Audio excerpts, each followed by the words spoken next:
Hey Sylvie, it's Miss Margot. I heard that you wanted to review one of our dances that we had previously learned in Move Your Body class. So I'm gonna just go over our ballet dance for you. I'll also include the song so you can play it yourself and review for yourself. And also, if you remember, there's a lot of empty time at the end, and there are a few moments of traveling and moments that we hadn't filled in yet. So there's a lot of opportunities for you to be making your own creative choices to make this dance your own. I'll give you the basic stuff that we had been working on, but then you can really take it, do whatever you'd like with it. It's all for you. Go ahead. So the first thing we did, if you remember, is we were entering in a line with our sauté arabesque sauté passe, which is step hop with straight legs, and then you step on the other leg, step hop with the bent leg, a passe. So we go step arabesque, step passe, step arabesque, step passe, and these are hops because we're hopping on one foot and landing on the same foot.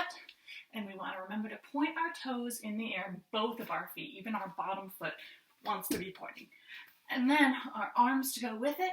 When we are in arabesque, our arms are straight and up and out and beautiful, super stretched like a star. When we come to passe, our arms are nice and round or in like this. Your choice how you want to do it. So before, when we were traveling on the W shape. Now, you're dancing alone, so you can really make any decision you want based on the space you have. I don't have a lot of space, so I would maybe choose to go in a circle or to do it in one spot and rotate. You, of course, are performing by yourself in maybe a bigger space. So you can make a square, you can make a straight line, zigzag, curvy, circle, wherever you want to go. You could go one way and then reverse it. So lots of different choices. But the beginning of the dance, we start, we prepare with the music, and then we enter step hop, step hop, step hop. We do, I believe, 8 of these. We'll try it with the music to double check.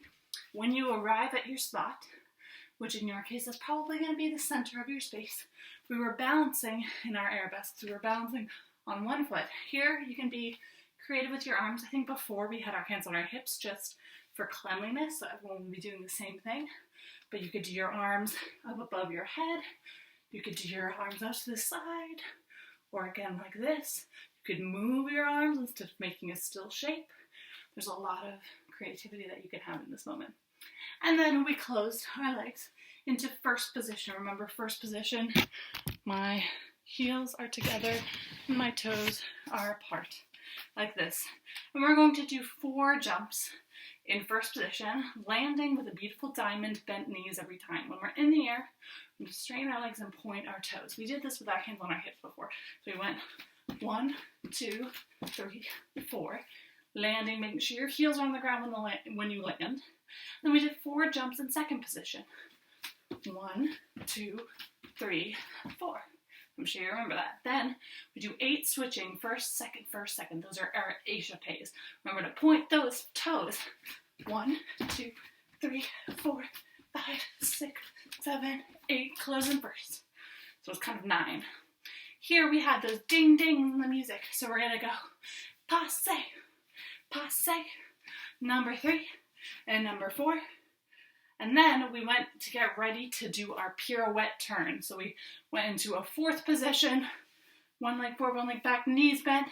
And I'm going to turn towards my back leg. So since this is my leg that's back, I'm going to turn in that direction, over that shoulder. I'm going to bring this leg up to passe and down. Remembering to focus my eyes where I start and where I finish. 1 turn. We repeat that all. Ding, ding, ding, ding.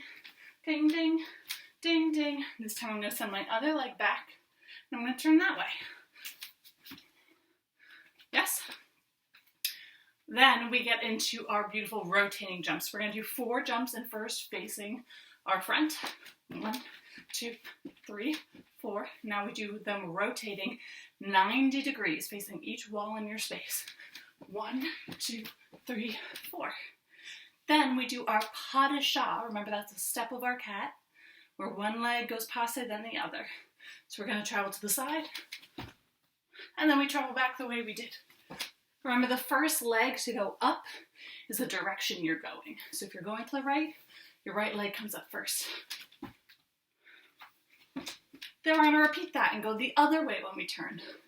1, 2, 3, 4, turn 1, 2, 3, 4, pas de chat, and pas de chat. Sound good? All right. So after that point, I was going to give you a creative prompt to work in small groups. So if you have any siblings or if your parents are interested in working with you to create the next part, my basic plan of what I was going to ask you to do, sorry, I lost my breath, was I wanted you to be inspired to use lots of different levels. So the 3 levels we have again are high, middle, and low. So doing movement on each level. Trying to use all 6 directions. So we've got forward, backward, right and left, and up and down.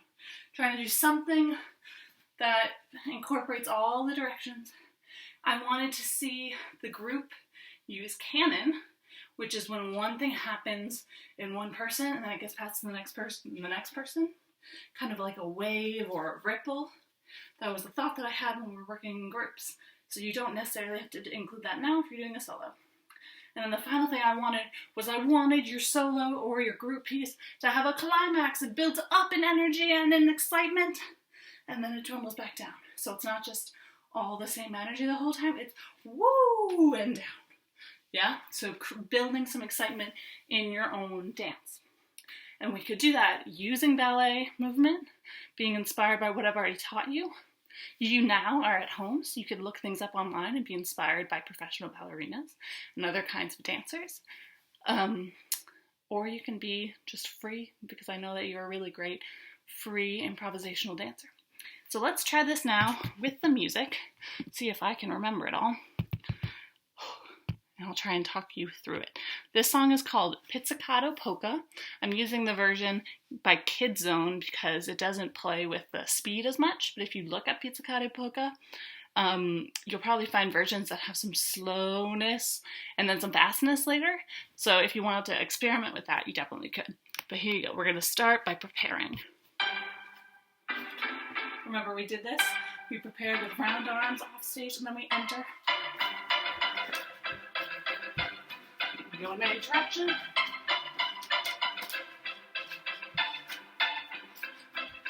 By now we're kind of balancing. We're improvising. Maybe you want to swing your leg. Or any other movement that we had done from class or that you've previously learned. Hands on your hips. We're going to jump 4 times. 1, 2, 3. Now the second position. And now Aisha plays in and out. In and out, in and out, and in, passe, passe. Get ready to pirouette, 1 leg behind, turning. We go again.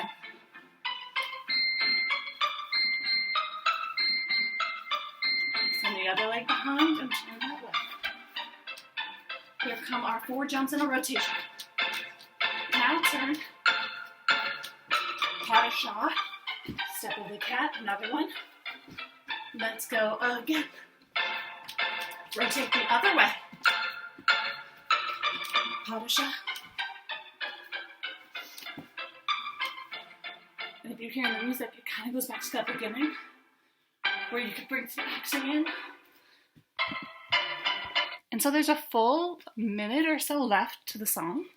So there is where your choreography would go in. You could feel free to repeat something that I put in the dance already. If you noticed, everything we did in this ballet dance had repetition. So we did 4 jumps, 8 jumps. We did jumps going one way. We did jumps going the other way. We turned and repeated and danced the music. So you could continue that relationship with the music of doing what the music does, what the music makes you feel, and being as sharp and light as the music. So I'll send you the song. You can rewatch this, and if you have any questions, I'll continue to see you in our Tuesday online class. You can just ask me, or you can email me. And if you do come up with an ending to the dance, I'd love to see what it is. I was really holding back from choreographing the end because I wanted to see what all my students would come up with. So I'd love to see what you do. And if you have any questions, let me know. Thanks. Bye, Sylvie.